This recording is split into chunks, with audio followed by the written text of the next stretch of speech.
요즘 유튜브나 책을 보면 일단 5천만 원부터 모아라 라는 말을 정말 많이 들으셨을 거예요. 그런데 우리는 그 돈을 왜 모으는지, 그 다음엔 어떤 걸 해야 하는지에 대해 거의 듣지 못합니다. 저도 똑같았어요. 직장 다니면서 퇴근 후 알바까지 하며 죽어라 아끼고 모아서 결국 5천만 원을 만들었습니다. 그런데 막상 모으고 나니 아무런 준비가 되어 있지 않던 거예요. 그래서 결국 그 돈은 통장에 잠겨 있고 저만 멍하니 그 다음을 모르고 있더라고요. 오늘 하루도 버티고 계신 분 계신가요? 그렇다면 지금이 딱 생각을 바꿔야 할 타이밍입니다. 단순히 모으는 법이 아니라 돈이 기회가 되는 지점을 먼저 준비한 사람만이 그 돈으로 인생의 방향을 바꿀 수 있습니다. 이 영상에서는 제가 왜 5천만 원을 모으고도 후회했는지, 그리고 어떤 계기로 진짜 방향을 찾게 되었는지 처음부터 끝까지 이야기해 보려고 합니다. 첫 번째, 저는 회사를 계속 다닐 수 있다는 전제를 믿었습니다. 정확히 말하면 돈만 모으면 인생이 어떻게든 풀릴 거라고 생각했죠. 작은 스타트업이든 대기업이든 어디든 상관없었습니다. 중요한 건 월급이 일정하게 들어온다는 점이었고, 그중 대부분을 저축하면 5천만 원쯤은 충분히 만들 수 있다고 판단했어요. 당연히 소비는 철저하게 줄였습니다. 회사 근처에서 커피 한 잔 마시는 것도 사치처럼 느껴졌고, 점심은 도시락, 저녁은 집에 와서 먹고, 모든 약속은 되도록 피했습니다. 지금만 참으면 나중에 크게 쓸 수 있다, 그렇게 위안 삼았어요. 그리고 그 핵심엔 회사는 계속 다닐 수 있다는 전제가 있었습니다. 그러니까 한 달에 얼마씩 고정으로 들어오는 거고, 나는 그중 얼마를 저축하며 몇 년을 버티면 결국 원하는 금액이 통장에 쌓인다는 계산이었죠. 그런데 어느 날 가장 빠르게 부자가 되는 법, 평소 같으면 그냥 지나쳤을 텐데 표지 문구가 이상하게 눈에 들어왔어요. 그렇게 바로 구매해서 집에 왔습니다. 책 안에는 이런 시뮬레이션이 나옵니다. 당신이 좋은 대학교에 졸업하고 운 좋게 삼성전자에 입사했다고 해봅시다. 초봉은 6천만 원, 매년 성과급과 인센티브를 포함해서 연봉은 5에서 7%씩 오른다고 가정합니다. 열심히 일하면 10년 후엔 연봉 9천만 원도 가능하고, 퇴직금, 연금, 투자 수익까지 합치면 30년 뒤에는 10억 이상의 자산을 만들 수 있다는 시나리오예요. 그런데 이 시나리오가 가능하려면 필요한 전제가 하나 있습니다. 30년 동안 아무 일도 없어야 한다는 것입니다. 근데 맞죠? 인생이 정말 그렇게 흘러갈 수 있을까요? 생각해보면 회사라는 조직은 철저하게 필요한 사람만 남기는 구조입니다. 성과를 내지 못하면 당연히 도태되고, 성과를 내더라도 구조조정이라는 이름으로 잘릴 수 있어요. 실제로 회사의 실적이 나빠지면 팀은 없던 일이 되고, 내 업무는 타 부서로 흩어지고 나는 필요 없는 사람이 됩니다. 또 회사가 해외로 생산 거점을 옮긴다거나 AI나 자동화 기술이 더 효율적이라고 판단되면 단순 업무부터 차례차례 사람이 빠지기 시작합니다. 보고서 정리, 데이터 분석, 회의록 작성, 예전엔 밤새워 하던 일이 이제 몇 분 만에 끝나니까요.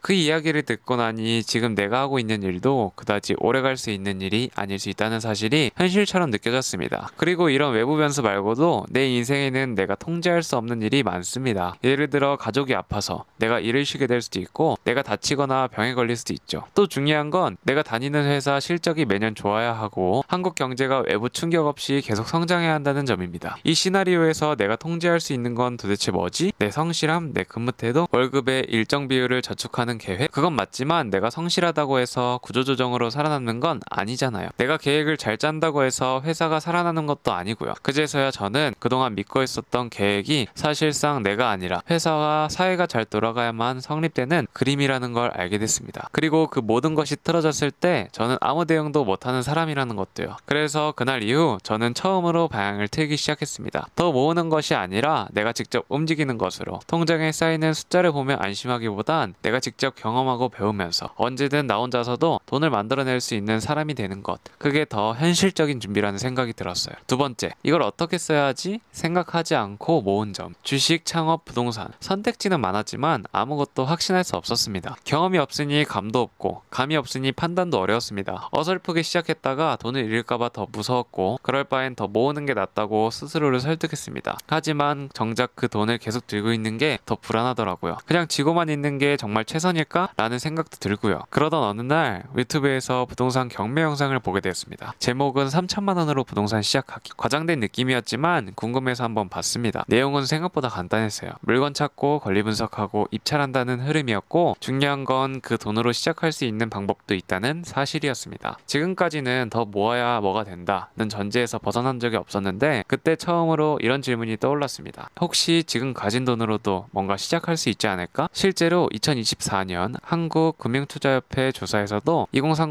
67%가 정보는 많은데 실행하지 못한다고 답했습니다. 이유는 명확합니다. 내 상황에 맞는 전략이 없기 때문입니다. 저 역시 마찬가지였죠. 지금까지 가진 돈으로 뭘 할 수 있을지 모르니까 더 모으는 걸 선택할 수밖에 없던 겁니다. 그렇게 저는 몇 달을 더 버텼고 그 사이에서도 돈은 변하지 않았습니다. 한 푼도 쓰지 않았지만 그렇다고 늘어나지도 않았죠. 그제서야 확실히 느꼈습니다. 돈은 모은다고 끝이 아니고 시작도 아니라 모으는 능력보다 중요한 건 그걸 언제, 어디에, 어떻게 써야 하는지 판단하는 감각이었습니다. 그런데 그 감각은 단순히 영상 몇 개 보고 생기지 않더라고요. 그래서 일하는 시간을 줄이고 내 자신을 어제보다 성장하는 사람으로 만들기 위해 공부하고 또 공부했습니다. 그리고 책을 읽는 건수가 높아질수록 서서히 저는 돈을 어떻게 움직일 수 있을까를 먼저 고민하고 있더라고요. 이전엔 잃지 않는 것이 목표였다면 지금은 판단할 수 있는 상태를 만드는 것이 더 중요하다고 생각합니다. 돈을 쓴다는 건 그냥 소비가 아니라 선택하고 책임지는 과정이니까요. 그리고 그 책임은 남이 만들어주는 게 아니라 내가 훈련해서 갖춰야 하는 겁니다. 세 번째, 제가 후회했던 건 행복은 나중에 누리는 것이라고 믿고 현재를 미뤄왔다는 점입니다. 목표 금액만 채우면 그때부터는 마음껏 즐길 수 있을 거라고 생각했습니다. 그래서 지금은 아끼고 참는 게 당연하다고 여겼죠. 약속을 줄이고 여행을 미루고 옷 한 벌 사는 일도 죄책감이 느껴졌습니다. 평일엔 회사, 주말엔 아르바이트, 남은 시간엔 짬짬이 또 다른 아르바이트를 하면서 살았는데요. 그렇게 몇 년을 보내고 나니 문득 이런 생각이 들었습니다. 내가 마지막으로 웃었던 순간이 언제였지? 통장 잔고는 차곡차곡 쌓이지만 일상에서 웃는 일도 점점 줄어들었습니다. 감정의 폭이 줄고 사소한 행복에도 무감각해졌죠. 그 와중에서도 저는 스스로를 다독였어요. 지금은 준비하는 시기니까 나중에 분명 다를 거야. 그런데 정말 그럴까요? 제가 찾아보니까 2023년 서울대학교 소비자 심리연구소 보고서에 따르면 저축률이 높은 청년층일수록 일상 만족도가 낮고 자책감은 더 높은 경향을 보였습니다. 목표는 있지만 현재의 삶에 몰입하지 못해 공허함을 느끼는 겁니다. 저도 그랬습니다. 언제부터인가 돈이 행복을 보장해주지 않는다는 걸 알면서도 여전히 조금만 더 라는 말로 하루를 버텼습니다. 그러다 어느 날 지인의 초대로 간 모임에서 이런 얘기를 들었습니다. 돈은 결국 도구일 뿐인데 도구를 위해 삶을 줄이고 있진 않나요? 순간 머리를 한 대 맞은 기분이었죠. 저는 분명 행복하기 위해 돈을 모은다고 생각했는데 그 돈을 위해 오히려 내 삶의 온기를 줄이고 있었던 것이죠. 그날 이후 저는 작은 실험을 해보기로 했습니다. 한 달에 20만원 나를 위한 지출로 정해두고 그 돈을 경험해 쓰기로 한 겁니다. 가보고 싶었던 전시회, 보고 싶었던 강연, 그동안 미뤄왔던 친구와의 식사 자리, 조금씩 투자하기 시작했죠. 놀랍게도 그렇게 바뀐 건 돈이 아니라 제 태도였습니다. 처음엔 아깝게 느껴졌던 소비가 시간이 지나면서 내가 존재감을 느끼는 순간으로 바뀌기 시작한 거예요. 똑같은 하루여도 거기에 나만의 감정이 살아있으니 견디는 게 아니라 사는 느낌이 들었어요. 그렇게 지출을 줄이고 숫자만 늘리는데 몰두하던 삶에서 이제는 의미 있는 선택에 돈을 쓰고 거기에 생기는 감정을 기록하게 됐습니다. 그 변화가 제 일상을 되살려줬죠.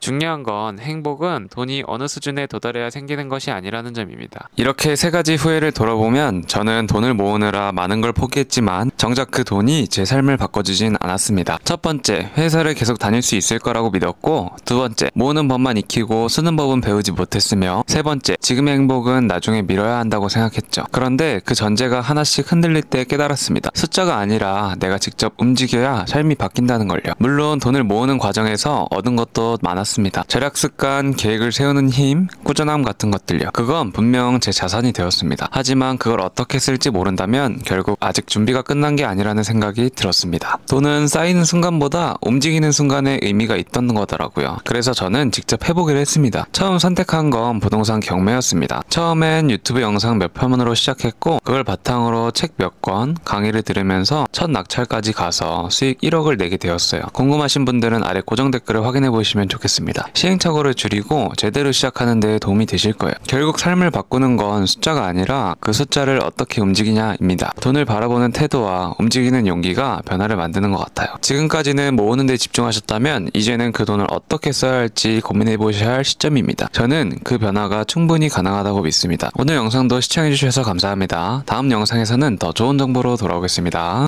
20살의 경매를 알게 됐고 돈이 없어서 더 열심히 공부했어.